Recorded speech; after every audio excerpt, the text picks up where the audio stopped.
फिर परिवार में तो पापा के, मम्मी के, इनके तो सभी हैं, बाल ठीक हैं, थोड़ा भाई लोगों को भी कम है और मामा की तरफ से हमारे मामा लोगों के उसमें बाल थोड़ा कम है। देखिए घर में भी थोड़ा टेंशन रहती है कि देखो सर का मामला है, सर्जरी होनी है तो किस हिसाब से होगी। चलो नजदीक रहता तो हमारा तो ये होता कि घर वाले भी आने। जो मैंने अपनी सर्जरी के लिए जो डिसीजन लिया था तो क्यूएसटी क्लिनिक के लिए, तो मैंने वो सही डिसीजन लिया था कि क्यूएसटी क्लिनिक का। मेरा नाम तरुण रौथाड़ है और मैं अभी यहाँ पर हूँ हरिद्वार में क्यूएसटी क्लिनिक में, और जहाँ मेरा अभी हेयर ट्रांसप्लांट का ट्रीटमेंट चलेगा। मुझे जो ये बालों की प्रॉब्लम है ये लगभग 2015-16 से हुई। जब मैं कॉलेज में था तो उस टाइम एकदम पता तो चलता है नहीं, जब धीरे धीरे बाल कम होते गए तो जब देखा मैंने कि लोगों ने भी बोला कि बाल कम हो रहे, तो जब नजर पड़ी तो खाली खाली होता गया माथा कि किस वजह से हो रहा है, क्या हो रहा है। फिर परिवार में तो पापा के, मम्मी के, इनके तो सभी हैं, बाल ठीक हैं, थोड़ा भाई लोगों को भी कम है और मामा की तरफ से हमारे मामा लोगों के उसमें बाल थोड़ा कम है। मैं जब बाल मेरे ज्यादा झड़ने शुरू हुए तो मैं स्किन के डॉक्टर के पास गया था, मैं श्रीनगर में। तो इनके पास जब मैं गया था तो उस टाइम पे कुछ नया आया था कि ये सिरिंज लगाना का कुछ ऐसे आया था। उस टाइम तो हमें इतना नॉलेज था भी नहीं उन बालों के बारे में कि क्या होता है। तो 1-2 बार मैंने लगवाए, 6 महीने में लगभग 2 महीने मैंने लगवाए, लेकिन मुझे लगा नहीं उससे कुछ फायदा हुआ होगा। तो उसके बाद मैंने नहीं करवा पाया उसको, क्योंकि हुआ ही नहीं जब फायदा, तो आगे करके फायदा क्या था। फिर ऐसे करके फिर हमने सुना कि क्यूएसटी ये है वो है, मतलब लोगों ने भी बोला। फिर हमारे साथ का एक लड़का है उसने भी करवाया, तो आज हम फिर इसलिए क्यूएसटी क्लिनिक में हरिद्वार आए हैं। देखिए बाल झड़ना एक प्रक्रिया है, मैं मानता हूँ, लेकिन अगर इंसान की उम्र उस हिसाब से हो कि 50 साल के बाद या 60 साल के बाद, तो उसको तो हम मान सकते हैं कि चलो उम्र हो गई। लेकिन अभी से जो हम लोग, जैसे हमारी उम्र है 25 है, 30 है, 35 है, या जो भी है 40 है, तो अभी से जो बाल झड़ना शुरू होता है तो इंसान जैसे कहीं फंक्शन में चले गया या किसी दोस्त के साथ फोटो खिंचवानी है तो इंसान घबराता है कि यार सबके बाल है और मेरे नहीं है, तो मैं थोड़ा अलग लग रहा हूँ या मैं थोड़ा गंजापन सा लग रहा है। इस हिसाब से लोग फोटो लेने में और पार्टी में जाने में थोड़ा शर्मिंदगी सी महसूस करते हैं। जब मैं क्यूएसटी के बारे में मुझे पता चला कि यहाँ पर एक किसी फ्रेंड ने मेरे बताया था कि 2023 में कि एक क्यूएसटी क्लिनिक है, तो हम इतना उस टाइम हमें पता नहीं था कि क्यूएसटी है क्या। तो हमने जब इसमें देखा, पूछा लोगों से कि क्यूएसटी में होता क्या है किस हिसाब से है, लेकिन ये क्लिनिक तो बहुत सारे हैं, लेकिन हमने क्यूएसटी इसलिए चुना है क्योंकि क्यूएसटी में जब हमने पता किया तो यहाँ पे कई हमारे फिल्म जगत के सितारे भी आए हैं, जैसे राजपाल यादव जी हो गए, हमारे जो सीआईडी में दया सर हो गए, इन लोगों ने भी यहाँ पे कराया। तो एक मेरे दोस्त ने भी करवाया था, तो उसने भी हमें यही सलाह दी कि आप कराओगे तो क्यूएसटी में कराना, बहुत अच्छा वहाँ पे वो मिलता है, रिस्पॉन्स है, और आप एक बार करा के देखो इस चीज को। तो लोगों से पता करके और जब लोगों ने बोला कि क्यूएसटी अच्छा है ये है, तो तब हम खुद यहाँ पे आए हैं इस बार। तो जब मैं यहाँ पे मेरी बातचीत हुई थी तो मेरे को फोटो के लिए बताया गया था, तो मैंने अपनी फोटो दी थी फ्रंट, बैक और साइड की। तो मैं अभी आया हूँ तो लगभग फिर से मेरा फोटो उन्होंने मांगा, तो लगभग 3800 के फिर उन्होंने बोला कि आपके ग्राफ लगेंगे, समथिंग इतना बताया। वैसे कम ज्यादा तो अब वो तो वहीं जाके पता चलेगा कि क्या हिसाब से डॉक्टर बोलते हैं। जब मैं पहले, मुझे पता नहीं था, मेरी फोन में और व्हाट्सएप में बात होती थी स्टाफ से, तो उस समय तो मुझे ये लग रहा था कि पता नहीं कैसे मेरी सर्जरी होगी, किस हिसाब से मैं रहूंगा, किस हिसाब से मैं वहाँ बात करूंगा, और किस हिसाब से मेरा मतलब पेन पून किस हिसाब से होगा, और किस हिसाब। जब मैंने यहाँ पे स्टाफ से मिला खुद आके, तो मेरे को बहुत अच्छा रिस्पॉन्स मिला कि यहाँ पे ऐसा होता है। सबने मतलब बताया कि यहाँ पे जो भी हमने पूछा तो सबने अच्छा जवाब दिया यहाँ पे कि ऐसा होता है, ये होता है, जो होता है। तो यहाँ पे स्टाफ बहुत अच्छा है और हेल्प करने के लिए बहुत बढ़िया है, क्योंकि मेरी व्हाट्सएप और कॉल में बात हुई तो हमने लोकेशन जो भी है पूछा, तो सबने हेल्प किया हमारी। देखिए घर में भी थोड़ा टेंशन रहती है कि देखो सर का मामला है, सर्जरी होनी है तो किस हिसाब से होगी। चलो नजदीक रहता तो हमारा तो ये होता कि घर वाले भी देखने के लिए आते कि 2 दिन 3 दिन वहां रहना। तो अब घर वाले दूर हैं, 150 किलोमीटर लगभग दूर है, 130-150 मान के चलो आप, तो नहीं आ पाएंगे। तो हमारे दोस्त आ रखे हैं 1-2, तो वो है हमारे साथ। और तो घर वालों ने ये पूछा कि कैसा है क्लिनिक, क्या है, तो मैंने कहा मैंने पता कर लिया है, आप निश्चिंत रहो। मैं हेयर ट्रांसप्लांट कराने के लिए एक्साइटेड हूँ, क्योंकि मैं 1.5 साल पहले जो चीज़ करने वाला था वो थोड़ा लेट हो गया। तो आज मैं एक्साइटमेंट इतनी ज़्यादा है कि मैं ये देख रहा हूँ कि कब मेरा नंबर आए और कब मेरा ये ट्रीटमेंट पूरा हो और कब मेरे नए बाल आए और मैं फिर से मेरे पूरे बाल दिखें। तो इस चीज़ की एक्साइटमेंट है। अब मेरी जो भी स्टोरी थी तो मैंने आपके सामने रख दी। अब जैसे ही मेरा हेयर ट्रांसप्लांट का ट्रीटमेंट पूरा होगा तो मैं आपके सामने फिर एक बार दोबारा आऊँगा कि मेरा कैसा एक्सपीरियंस था और कैसा वो रहा मेरा। तो मैं आपके सामने दोबारा आपको अपनी बातें शेयर करूँगा कि कैसा रहा।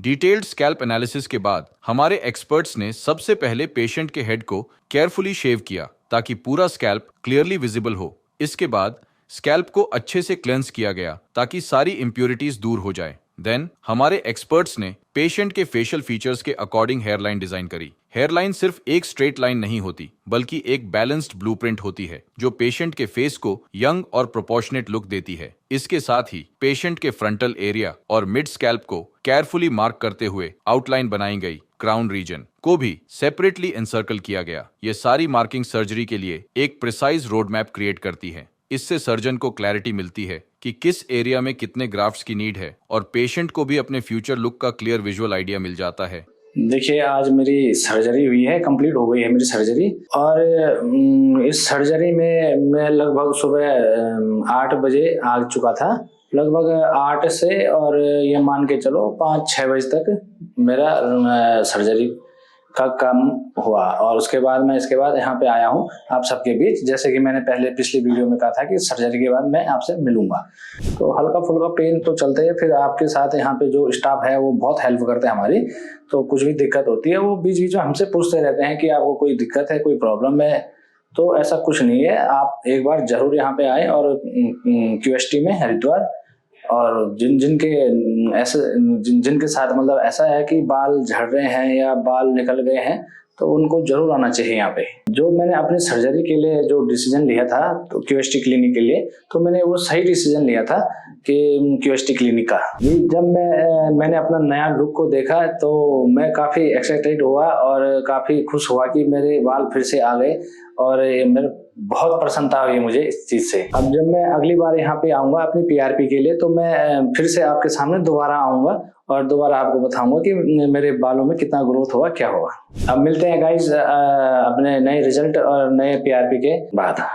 पेशेंट की सर्जरी केयरफुली प्लान्ड स्टेप्स के साथ स्टार्ट हुई थी। सबसे पहले रिसिपिएंट और डोनर एरियाज में लोकल एनेस्थीसिया इंजेक्ट किया गया था ताकि पूरा प्रोसेस पेनलेस और कंफर्टेबल रहे। हमारे एक्सपर्ट्स ने रिसिपिएंट एरिया में स्लिट्स क्रिएट करी। हेयरलाइन जोन में स्लिट्स को इरेगुलर पैटर्न में डेंस पैकिंग के साथ क्रिएट किया गया था ताकि इम्प्लांटेशन के बाद हेयरलाइन कंप्लीटली नेचुरल लगे। हेयरलाइन के बाद रिमेनिंग फ्रंटल और मिड स्केलप एरियाज में डेंसिटी के अकॉर्डिंग स्लट्स बनाए गए थे जहां ग्राफ्ट्स को स्ट्रेटेजिकली इम्प्लांट करना था। इम्प्लांटेशन स्टेज में हमारे एक्सपर्ट्स ने हेयरलाइन जोन में प्री मेड स्लिट्स फॉलो करते हुए सिंगल और थिन हेयर फॉलिकल्स इम्प्लांट किए जो नेचुरल सॉफ्टनेस क्रिएट करते हैं। फ्रंटल और मिड स्कैल्प एरियाज में डेंसिटी बढ़ाने के लिए डबल और ट्रिपल हेयर फॉलिकल्स इम्प्लांट किए गए। क्राउन रीजन में फॉलिकल्स को डिफरेंट एंगल में इम्प्लांट करके स्वर्ल पैटर्न में वॉल्यूम ऐड करी गई। इस केस में टोटल 4000 ग्राफ्ट्स इम्प्लांट किए गए थे जिन्हें पेशेंट के सेफ डोनर जोन से एक्सट्रैक्ट किया गया था। चलिए जानते हैं उनके फर्स्ट विजिट का एक्सपीरियंस। और मेरा जो ट्रांसप्लांट का जो पहला डे था वो आज 1 मंथ पूरा हो चुका है।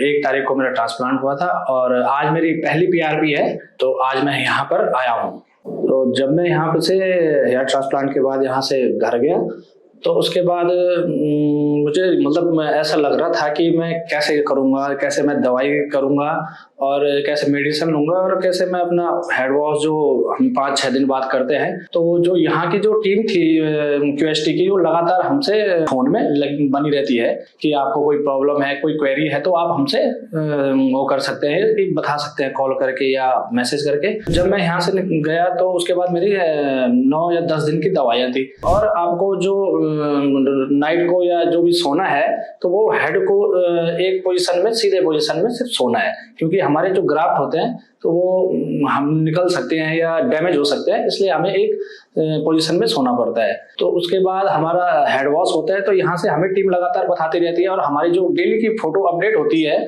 तो वो हम उनको शेयर करते हैं। फिर वो वहां से देख के हमें बताते हैं कि कोई दिक्कत होगी तो वो हमें बताते हैं, अगर ठीक है तो वो हमें बताते हैं ओके है। तो उसके बाद हमारी पूरी डॉक्टर की टीम वहां पे रहती है। वो जैसे हम पे इंजेक्शन लगाते हैं तो उससे पहले बताते हैं कि हम इंजेक्शन लगा रहे हैं, आपको अगर कुछ हो आप बता सकते हैं। तो मतलब जैसे हम इंजेक्शन लगवाते हैं तो उसके बाद वो बताते हैं कि सब ओके है, कोई दिक्कत तो नहीं है। और उसके बाद हम लोगों को अगर बाहर जाना है, टॉयलेट जाना है, तो वो पूछते हैं, बार बार पूछते हैं और हमें खुद लेके भी जाते हैं कि आप यहाँ चलो, ये है। और इंजेक्शन लगाने के बाद भी हमें पूछते रहते हैं कि कोई दिक्कत, कोई प्रॉब्लम तो नहीं है, कि ज़्यादा पेन तो नहीं हो रहा है। अगर पेन हो रहा है तो आप बता सकते हैं, या आपको एक ही पोजीशन में अगर लेटने में दिक्कत है तो आप बता सकते हैं, पोजीशन चेंज कर सकते हैं, या हमको उठना है, बैठना है, आराम करना है, पानी पीना, जो भी है वो सब चीज़ हमें प्रोवाइड कराते थे। सर्जरी होने से पहले मैं थोड़ा डरा हुआ था कि पता नहीं कैसी सर्जरी होगी, क्या होगी, कितना पेन होगा, क्या होगा। तो जब सर्जरी शुरू हुई मेरी तो मुझे तो पता ही नहीं चला कि हल्का हल्का पेन होगा। तो इतना तो थोड़ा बहुत तो पेन होता ही है जब आपको ये सर्जरी करवाते हैं। तो जब धीरे धीरे वो आगे करते गए तो अचानक से जब मैंने उनसे टाइम पूछा तो 2:30 बज चुकी थी। तो मैं 8 बजे सुबह आया था तो 2:30 बज चुकी थी। मुझे पता ही नहीं चला कि कब 2:30 बज गई। और जो मुझे ग्राफ्ट लगे हैं, मेरे ग्राफ्ट लगे हैं 4000।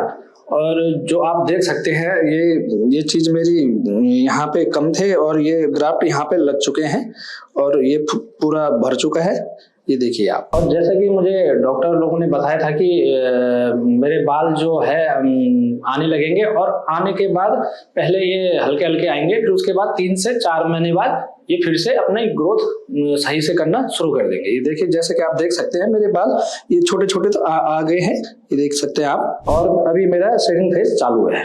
और आप देख सकते हैं आज मेरी फर्स्ट PRP है। और फर्स्ट PRP में मैं थोड़ा लग रहा है कि पता नहीं क्या होगा, कितना पेन होता है, क्या होता है। अभी मेरा सैंपल तो ले लिया गया है, ब्लड सैंपल। और उसके बाद कुछ टाइम में मेरा ये PRP शुरू हो जाएगा। और मुझे अभी फर्स्ट PRP है तो इतना अंदाजा है नहीं कि क्या होगा क्या नहीं होगा। तो आगे देखते हैं कि कैसा रहता है। मैं जा रहा हूँ अपनी PRP कराने के लिए, और आगे भी जो भी रिजल्ट रहेगा मैं आपके सामने शेयर करूंगा और आपको बताऊंगा। Thank you QST।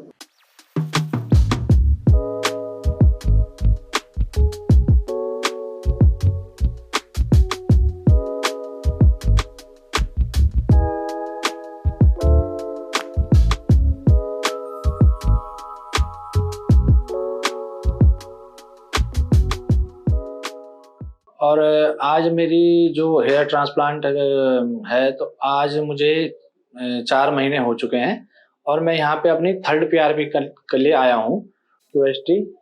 और आप देख सकते हैं कि मेरा जो शेडिंग था वो ख़त्म हो चुका है। और अब मेरे जो बाल हैं, जो ये आप देख सकते हैं, तो ये लगभग 1 से 1.5 महीने इनको हुआ है। तो अभी शेडिंग खत्म हुई थी 1-1.5 महीने पहले। तो अब देखना ये है कि कितने और कब तक बाल आते हैं। और अभी तो ये आने शुरू हुए हैं, तो अभी मैं बहुत खुश हूँ। और धीरे धीरे 1-आध महीने बाद मुझे पता चल जाएगा कि कितने बाल कैसे ग्रोथ हो रही है। जब मेरी हेयर शेडिंग शुरू हुई थी तो मुझे ये लग रहा था कि जो मेरे ये हेयर हैं ये रुकेंगे या सारे ये शेड होंगे। और धीरे धीरे जब इनका आना शुरू हुआ तो मुझे ये लगा कि हाँ, कि ठीक है, धीरे धीरे ये आ रहे हैं। और जो आप देख सकते हैं कि जो बीच में गैप दिख रहा होगा कि कहीं कहीं पे गैप होगा, तो ये मेरे 1-1.5-2 महीने, ज़्यादा 3 महीने ये भी आ जाएंगे। और फिर मैं आपके सामने इनको लेके आऊँगा।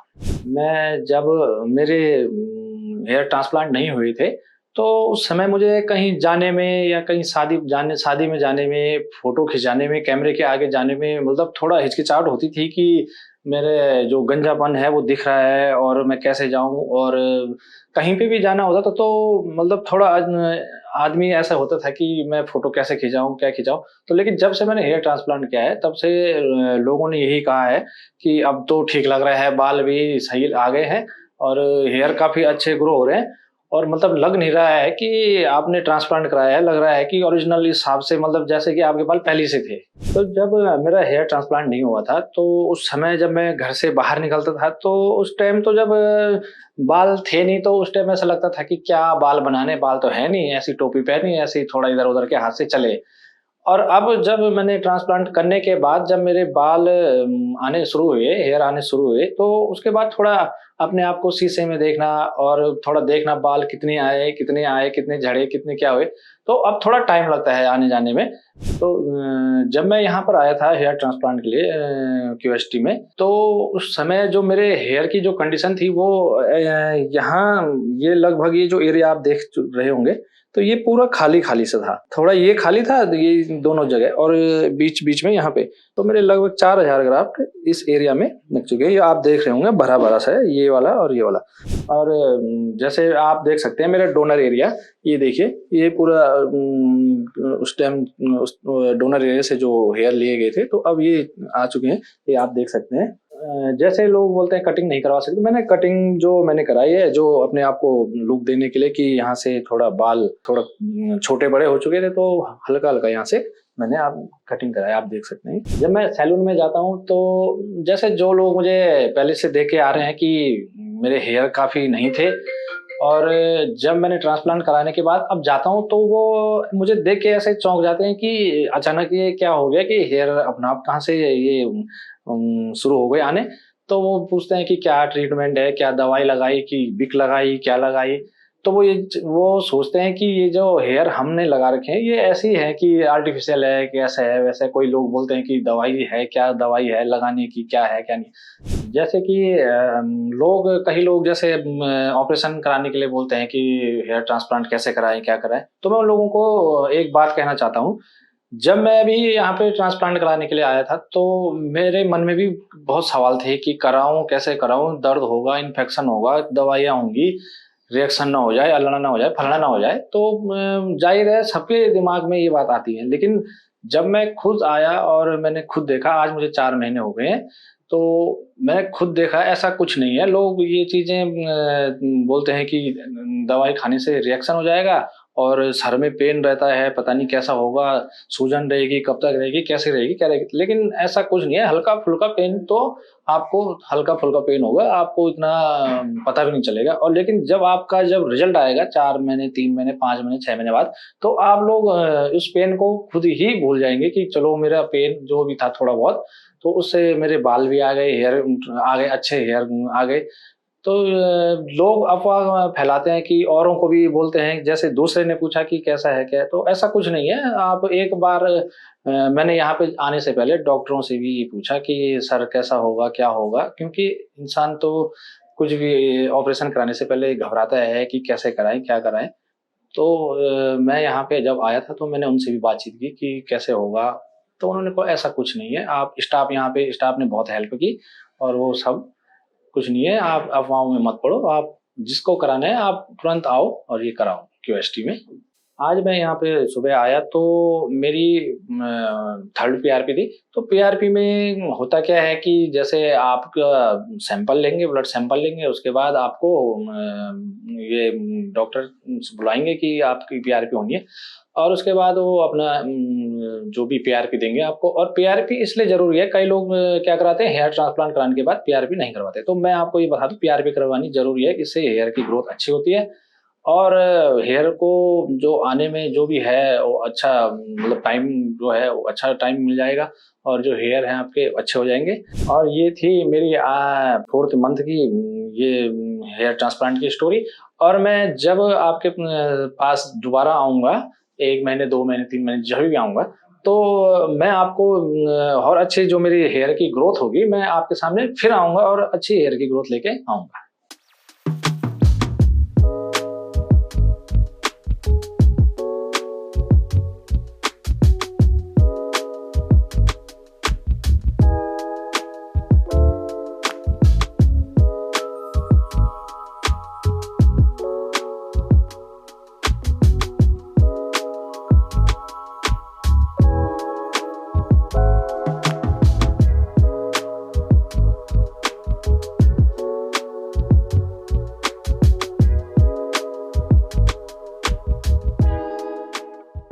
Hello friends, if you have not subscribed to our channel yet, please like this video, share and subscribe to our channel, and don't forget to hit the bell icon so that you will get update on every video.